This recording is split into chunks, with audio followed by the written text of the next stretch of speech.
P T I جھگڑے فساد، کوئی عمران خان کے لیے تحریک نہیں چلا رہا، کیا عمران خان کی رہائی کے امکانات روشن؟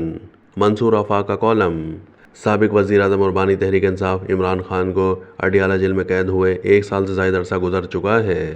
ایک جانب عمران خان اپنے موقف سے پیچھے ہٹنے کو تیار نہیں تو دوسری جانب جنرل ریٹائرڈ فیض حمید کے کورٹ مارشل کی صورت میں اسٹیبلشمنٹ بھی واضح پیغام دے چکی ہے۔ ایسی صورتحال میں عمران خان کی جلد رہائی ممکن نظر نہیں آتی، تاہم سینئر صحافی منصور آفاق نے اپنے تازہ ترین کالم میں ان عوامل کی نشاندہی کی ہے جو عمران خان کی جلد رہائی کا سبب بن سکتے ہیں۔ منصور آفاق اپنے کالم میں لکھتے ہیں کہ بانی پی ٹی آئی کے ساتھ معاملات طے ہو جانے کا موسم قریب ہے۔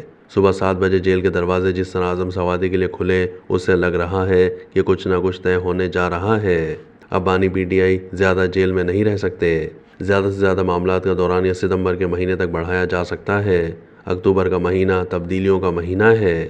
اسی مہینے قاضی فائز عیسیٰ کی جگہ منصور علی شاہ نے چیف جسٹس بن جانا ہے۔ اسی مہینے آکسفورڈ یونیورسٹی کے چانسلر کے انتخابات بھی ہیں جن میں عمران خان کی فتح کے یقینی امکانات ہیں، اور معاملہ نومبر تک پہنچتا ہے کہ نومبر میں امریکی صدر کے انتخابات۔ ٹرمپ کی فتح بالکل اسی طرح واضح نظر آ رہی ہے جس طرح نئے انتخابات میں پھر پی ٹی آئی کی کامیابی، یعنی اس وقت بین الاقوامی دباؤ بھی سر چڑھ کر بول رہا ہوگا اور پاکستانی عدالتیں بھی اپنی ساکھ بحال کرنے کی بھرپور کوششیں کر رہی ہوں گی۔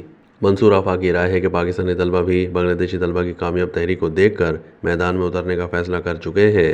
انہیں کنٹرول کرنا آسان نہیں ہوگا کیونکہ نوجوان خون تھوڑا تیز ہوتا ہے، پھر وہ اپنی لیڈرشپ سے بھی ناراض ہیں۔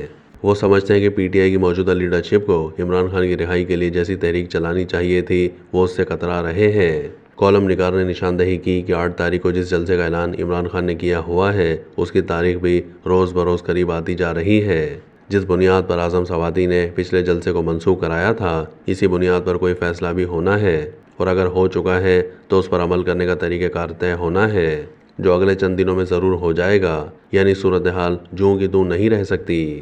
دوستوں، منصور آفاق کے مطابق پی ٹی آئی کے کارکنوں کی رہائی کی رفتار بھی تھوڑی سی تیز ہو چکی ہے۔ اب رہا ہونے والوں کو نئے مقدمات میں دوبارہ گرفتار بھی نہیں کیا جا رہا۔ اس سے لگتا ہے کہ معاملہ کچھ صلح صفائی کی طرف جا رہا ہے۔ اس بات کا بھی بہت امکان ہے کہ عدالتیں فارم 45 اور 47 کے مقدمات کے بھی جلد فیصلے سنانے شروع کر دیں گی۔ ایسی صورتحال میں ایوانوں میں تبدیلی ممکن ہو سکتی ہے۔ وزیر اعظم شہباز شریف اسمبلیاں توڑ کر نئے انتخابات کا بھی اعلان کر سکتے ہیں۔ کالم نگار کی رائے ہے کہ اسٹیبلشمنٹ کو اس بات کا احساس بھی پوری طرح ہو چکا ہے کہ اس وقت عمران خان ملک کو اندرونی اور بیرونی خطرات سے محفوظ رکھنے کے لیے سب سے بہتر کردار ادا کر سکتے ہیں۔ اپنے کالم میں منصور آفاق مزید لکھتے ہیں کہ پی ٹی آئی میں اگرچہ بہت جھگڑے فساد ہیں مگر یہ ایک طویل عرصے سے چل رہے ہیں، اور اس وقت جھگڑوں کی بنیاد یہی ہے کہ آپ لوگ حکومتوں کے مزے لوٹ رہے ہیں مگر بانی پی ٹی آئی کی رہائی کے لیے کوئی تحریک نہیں چلا رہے۔ دراصل بانی پی ٹی آئی چاہتے ہیں کہ عوامی احتجاج 9 مئی جیسا نہ ہو۔ وہ سمجھتے ہیں کہ 9 مئی کے احتجاج کو کچھ لوگوں نے ہائی جیک کر کے ایسا کچھ کیا جس کے بارے میں پی ٹی آئی کبھی سوچ بھی نہیں سکتی۔ کالم کے اختتام میں منصور آفاق لکھتے ہیں کہ جیل سے باہر آنے کے بعد ان کا رویہ کیسا ہوگا اس کے متعلق ابھی کچھ نہیں کہا جا سکتا۔ میرے نزدیک تو وہ تمام مخالفین کو معاف کر دیں گے اور ایک نئے عمران خان کی صورت میں ملک و ملت کے لیے کام شروع کریں گے۔ اس کی وجہ یہ ہے کہ جیل میں انہوں نے اپنا زیادہ وقت قرآن حکیم پڑھنے میں گزارا ہے، اور میں یقین رکھتا ہوں کہ وہ یہ کتاب ہے جو دلوں میں انقلاب برپا کر دیتی ہے۔